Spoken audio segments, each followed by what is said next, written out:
If there was any game that we could use to have a very high goal difference, it was this game against Bournemouth. Welcome, guys, and welcome back to the channel.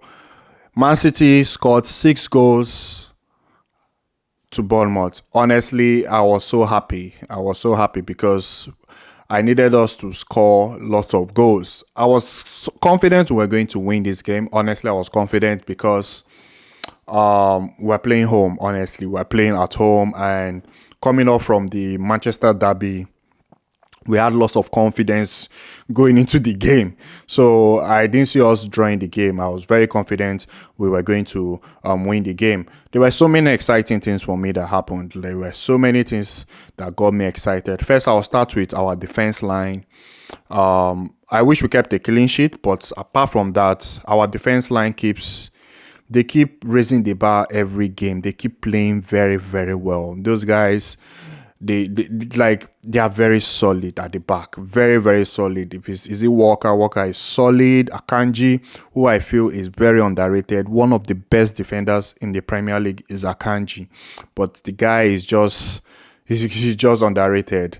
But hey, I guess people would pick who they want to pick. But I can tell you for a fact, Akanji is one of the best defenders in the league. It's just like when Manchester United had Vidic and Ferdinand was there. Vidic was very, very solid, but everybody will be looking at Ferdinand, but Vidic was very, very, very solid. It's the same thing. We have Diaz. Diaz is excellent. Diaz is good, but Akanji is superb. That guy, hardly Akanji gets a bad game. Hardly Akanji gets a bad game. He can play. Sometimes you see him, he goes into the middle to assist Rodri. Sometimes you see him play on the right. Sometimes you see him play in the middle. Sometimes you see him play. Akanji has played everywhere at that back line, and he plays excellently well. He has pace. Akanji is superb. I'm happy we got him. I'm really, really happy we got him. The guy, I just feel, is one of the most underrated players, one of the most underrated defenders in the league.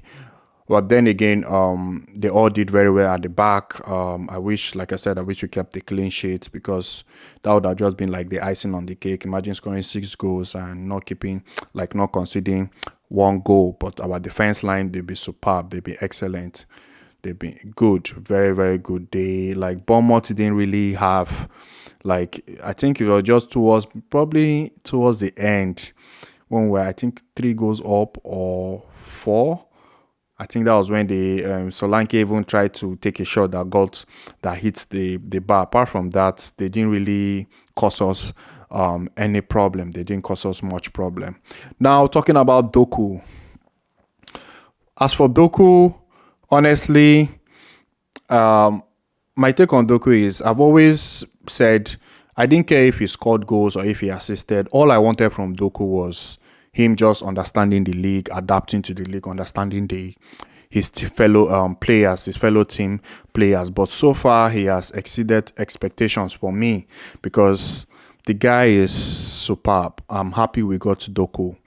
I'm really happy we got Doku. He's very direct. He can dribble. You don't even know if he's trying to cut in or if he's trying to play, go back. Doku is just a problem. Honestly, it's a problem for fullbacks. I think Doku will be a problem for fullbacks. I like the way he's adapting to the league.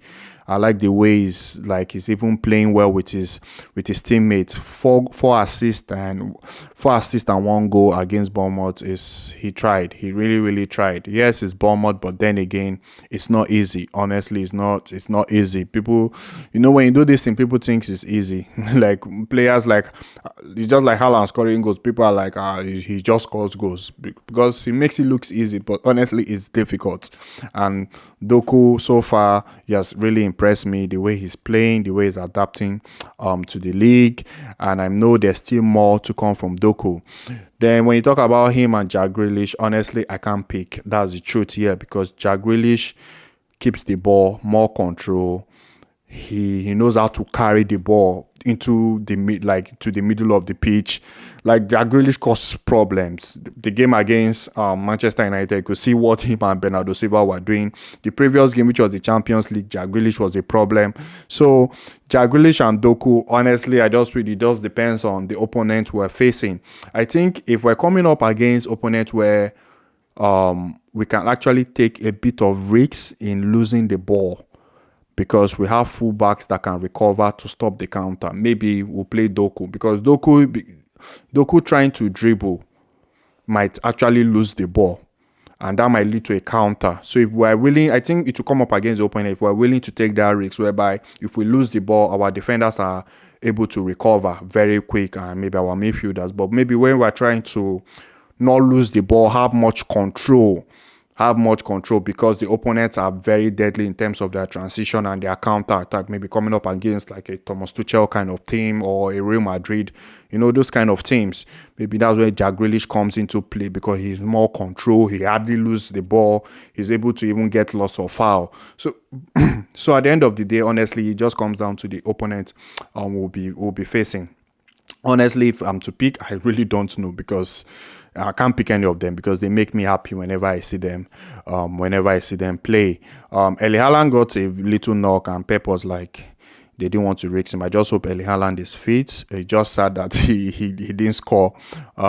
He wasn't among the goal scorers. But hey, I'd rather have him safe and fit for the rest of the season.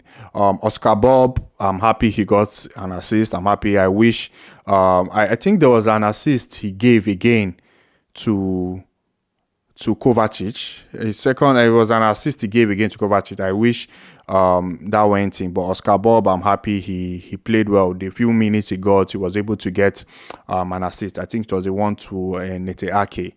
So so many exciting things. Honestly, the boys, they made me happy today.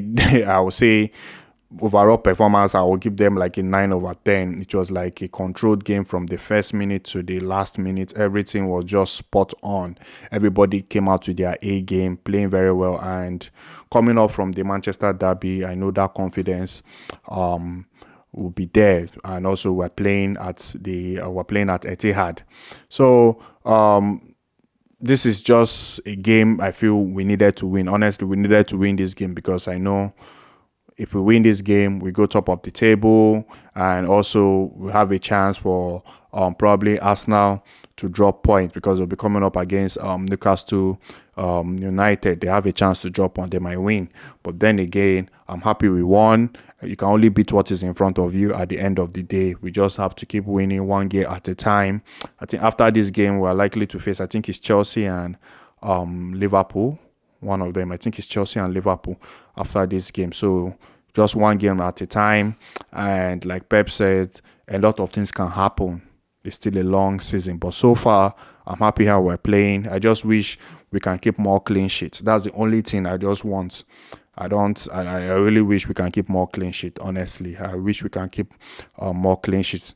That's all I ask for because I think the last clean sheet was the Manchester derby, and I'm like, we can keep a clean sheet against Manchester United. How come we couldn't even keep a clean sheet against Bournemouth? But then again, hey, I can't complain. Honestly, I can't complain. My last point here, I just want to talk about Bernardo Silva. I think this season, Bernardo Silva, this season Bernardo Silva, people like Bernardo Silva is not underrated. People know his qualities in the Premier League. People know his quality, but I feel this season Bernardo Silva might go to another kind of level people have not seen. Honestly, because the guy seems to be playing on a different level. I feel this season Bernardo Silva might go to another level people won't expect from him. He might just go there. When you just go that 1% extra, that kind of level, that kind of a different kind of level. Because Bernardo Silva has just been superb. The guy, he's everywhere on the pitch. Sometimes you see him on the right, sometimes you see him on the left, sometimes you see him in the midfield collecting the ball, sometimes you see him behind the striker. Bernardo Silva this season, he might just go to a different kind of level. Kudos to him. He's so important to the team. But like I said, I can't complain. They're making me happy. They are really making me happy the way we're playing. Our defenders, whoever comes in, plays well. If it's Josko Vardiol plays well. If it's Akanji plays well. If it's whoever comes in, if it's Diaz, everybody knows their role. So kudos to the guys, and I know. I think our next game should be probably maybe I think it's the Champions League, I guess, and I'm guessing if we win that, then maybe we should. I think that should get us qualified in the group if we win that. Yes, that should get us qualified in the group. I'm not sure, sure. I'm not sure. But then again, like I said, I'm happy with the guys, and thank you very much, guys. Let me know in the comment section what you think about the team. Who was your favorite player? Who did you like the most? For me, Doku, I'm just excited to see what Doku is doing. I know there's still more to come out from him. The way he's settling into the league, the way he's settling into the with his teammate as well. So there's still more to come out from him. Please do not forget to like, guys. Do not forget to subscribe, and I will see you in my next video. Thank you very much.